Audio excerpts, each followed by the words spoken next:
اللہ کی عظیم کتاب، کتاب معجز، کتاب ہدایت،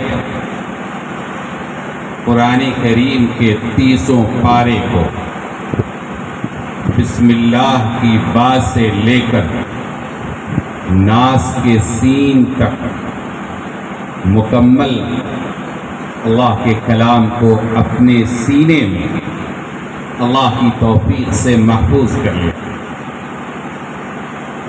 یہ کوئی معمولی واقعہ نہیں، یعنی یہ کوئی عام سی بات نہیں، یہ اتنی بڑی بات ہے، اتنی بڑی بات ہے کہ اللہ کی توفیق نہ ہو تو کوئی انسان اس کام کو نہیں کر سکتا، کہ یہ کسی انسان کے بس کی بات نہیں ہے۔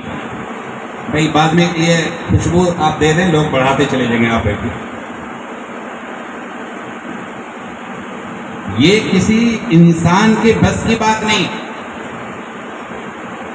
میں آپ کو بتاؤں کہ یہ صرف نبی آخر الزمان جناب محمد رسول اللہ صلی اللہ علیہ وسلم کا معجزہ ہے۔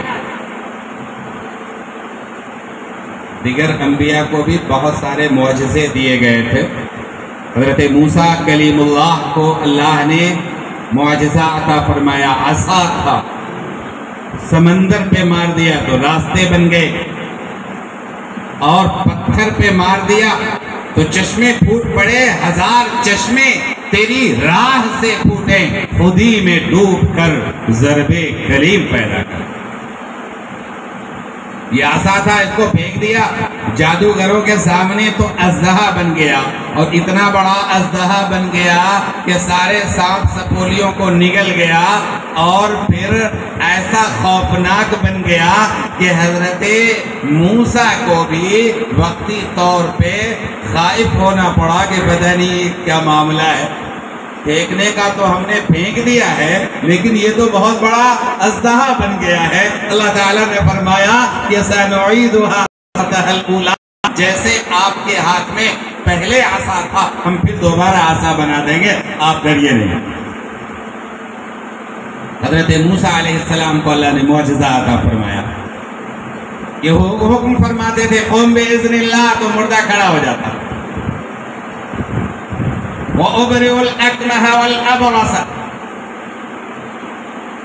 کہ وہ مادرزاد اندھا اور کوڑھی کو ٹھیک کر دیا کرتے تھے بِإِذْنِ اللہ، اللہ کے حکم سے۔ یہ معجزات تھے،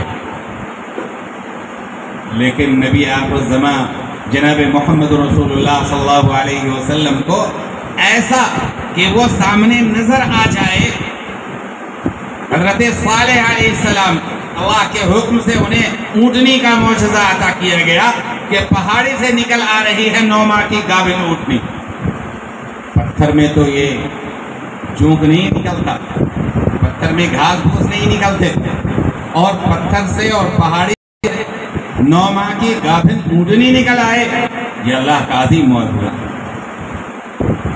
لیکن نبی کریم آخر الزمان جناب محمد رسول اللہ صلی اللہ علیہ وسلم پہ قربان جائے کہ اللہ نے وہ معجزہ عطا کیا کہ قیامت تک اس کا ظہور ہوتا رہے۔ یہ ابھی آپ نے دیکھا نا کہ اس بچے نے اس کلام کو جو اللہ نے اپنے محبوب پیغمبر جناب محمد رسول اللہ صلی اللہ علیہ وسلم کے قلب اطہر پہ نازل فرمایا، مضبوط واسطہ حضرت جبرائیل کے ذریعے، اس کلام کو ان بچوں نے استاذ کی نگرانی میں اپنے سینے میں محفوظ کر لیا۔ تو اب ان بچوں کو آپ کیا کہیں گے؟ حافظ صاحب کہیں گے۔ آپ جانتے ہیں کہ حافظ کس کی صفت ہے، کس کی شان ہے؟ اصل میں اللہ حافظ ہے، واللہ خیر حافظ وہو ارحم الراحمین۔ یہ سورہ یوسف میں اللہ تبارک و تعالی نے فرمایا، حضرت یوسف کے زبانی، حضرت یعقوب کے زبانی، کہ اللہ بہترین حافظ ہے۔ یہ بچہ کیسے بن گیا؟ اس لیے کہ اس کا کلام اس کے سینے میں محفوظ بن گیا، اتنی اونچی نسبت مل گئی۔ میرے بھائی، پچھلی امت میں جو کتابیں تھیں، تورات، زبور، انجیل، افراد اس کے حافظ نہیں ہوتے تھے۔ ایک مرتبہ جب بخت نصر نے یروشلم پہ، فلسطین پہ حملہ کیا اور حملہ کر کے پورے شہر کو جلا دیا، ظالم بادشاہ تھا، تو اس میں جو ہے یہودیوں کو پکڑ پکڑ کے مارا، اور یہاں تک کہ اس کی جتنی مذہبی کتابیں تھیں سب کو جلا دیا، تورات کے سارے نسخے ختم ہو گئے روز زمین سے۔ اس میں ایک بچہ تھا جس نے بچپنے میں تورات کو دیکھا تھا، پڑھا تھا، اللہ تعالیٰ کو باقی رکھنا تھا اس کتاب کو۔ اس بچے کا نام تھا عزیر۔ تو جب دوبارہ پرسکون ہوئے، کتابوں کی جستجو ہوئی کہ تورات کہاں، تورات کہاں، تورات کہاں، تو انہوں نے کہا گھبرانے کی بات نہیں کہ میں لکھواتا ہوں۔ تو انہوں نے اپنے حافظے سے تورات کو لکھوا دیا، تو یہودیوں نے کہا کہ یہ سادھارن انسان ہو ہی نہیں سکتا، یہ تو اللہ کا بیٹا ہے۔ قرآن کریم نے بتایا وَقَالَتِ الْيَهُودُ عُزَيْرٌ ابْنُ اللَّهِ، یہودیوں نے دعویٰ کر دیا کہ عزیر اللہ کا بیٹا ہے۔ کیوں؟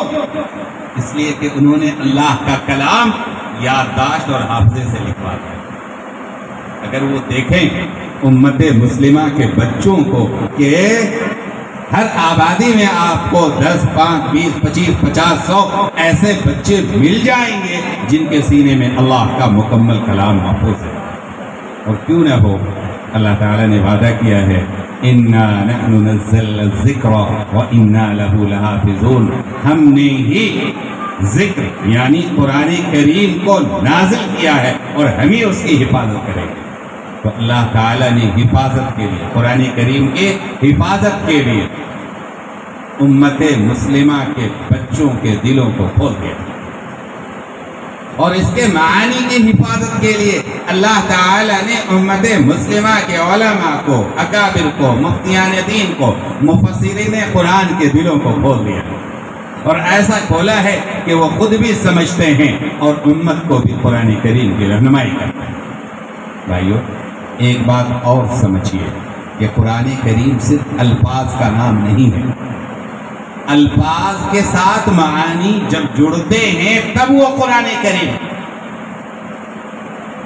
ابھی جو اس بچے نے حافظ کیا ہے یہ ناقص حافظ ہے، یہ کمپلیٹ کب ہوگا؟ جب یہ بچہ عالم بنے گا۔ دعا کریں کہ اللہ تعالیٰ ان بچوں کو عالم دین بنائے، قرآن کریم کے مفہوم کو سمجھنے والا اور اس کو امت تک پھیلانے والا بنائے۔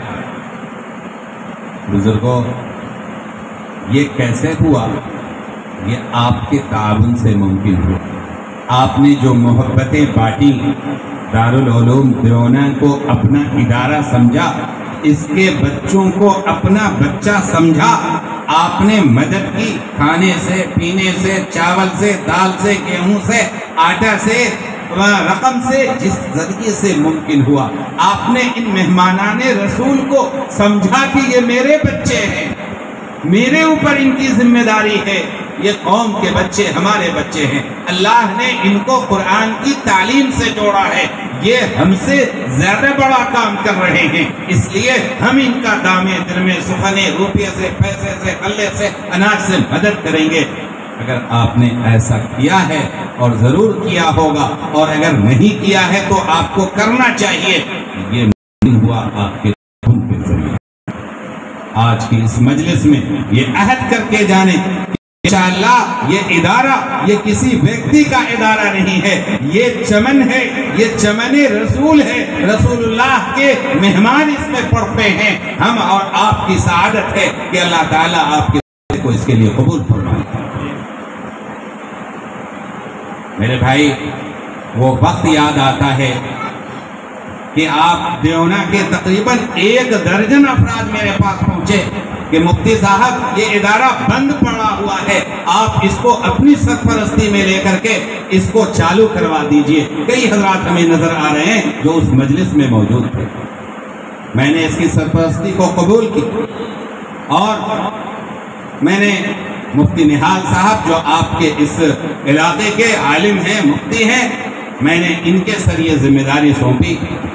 درمیان میں لاک ڈاؤن کے حالات آئے، مدرسوں کی کمر ٹوٹی، لیکن بہرحال پھر لاک ڈاؤن کے حالات سے نکلنے کے بعد دوبارہ حوصلے کے ساتھ یہ ادارہ شروع ہوا اور الحمدللہ اس کا رزلٹ آپ دیکھ رہے ہیں کہ 2 بچوں نے قرآن کریم کو مکمل کیا ہے۔ انشاءاللہ مزید یہ محنت کریں گے اور بھی انشاءاللہ بچے تیار ہوں گے، حافظ آج تیار ہوئے ہیں۔ آپ کا تعاون اور اللہ کی مدد اور اللہ کی نصرت شامل رہے تو علماء بھی تیار ہوں گے۔ اللہ تعالیٰ آسان فرما دے۔ بزرگوں، 2 باتیں میں آپ سے کہنا چاہتا ہوں۔ یہ ادارے،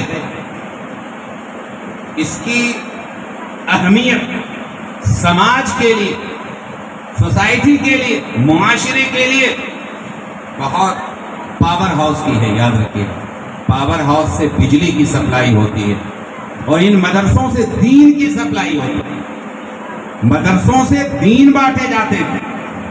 مدرسے نہ ہو تو اسلامی تعلیمات کو عام کرنے والے، اسلامی تعلیمات کو سیکھنے والے، اسلامی تعلیمات کو پھیلانے والے، انسان کو انسانیت کا درس دینے والے، انسان کو اللہ کے کلام سے اور اللہ کے نبی آخر الزمان حضرت محمد رسول اللہ کے فرمان سے جوڑنے والے کہاں سے آئیں گے؟ ہمیں تو دنیا داری سے فرصت نہیں ہے۔ ہم تو دنیا کے گورکھ دھندوں میں ہوئے ہیں۔ اگر زیادہ پیسہ ہو جاتا ہے تو ہم اپنے بچوں کو اعلیٰ ماڈرن ایجوکیشن کے اداروں میں پڑھاتے ہیں۔ دین پڑھنے کی ہمیں فرصت کہاں؟ ان کو کفارہ سمجھیے کہ یہ بچے جو پڑھ رہے ہیں یہ ہماری طرف سے، ہماری آبادی کی طرف سے کفارہ ہے، لیکن کفارہ کا مطلب یہ نہیں کہ آپ غافل ہو جائیں۔ آپ کے اوپر بھی اور آپ کے بچوں کے اوپر بھی دینی تعلیم حاصل کرنا اسی طرح فرض ہے جیسے کہ ان معصوم بچوں کے اوپر۔ لہذا ایسا سسٹم بنائیے کہ صبح شام کوئی ایک وقت جب وہ اسکول نہیں جاتے ہیں تو ان بچوں کا، ان بچیوں کا مکتب میں تعلیم یقینی بنائیے، مسجد میں جانا یقینی بنائیے، مدرسے میں جانا یقینی بنائیے۔ آنے والے ماہ و سال بڑے پرخطر ہونے والے ہیں۔ یہ تہذیبی جنگ، کلچرل وار شروع ہو چکا ہے۔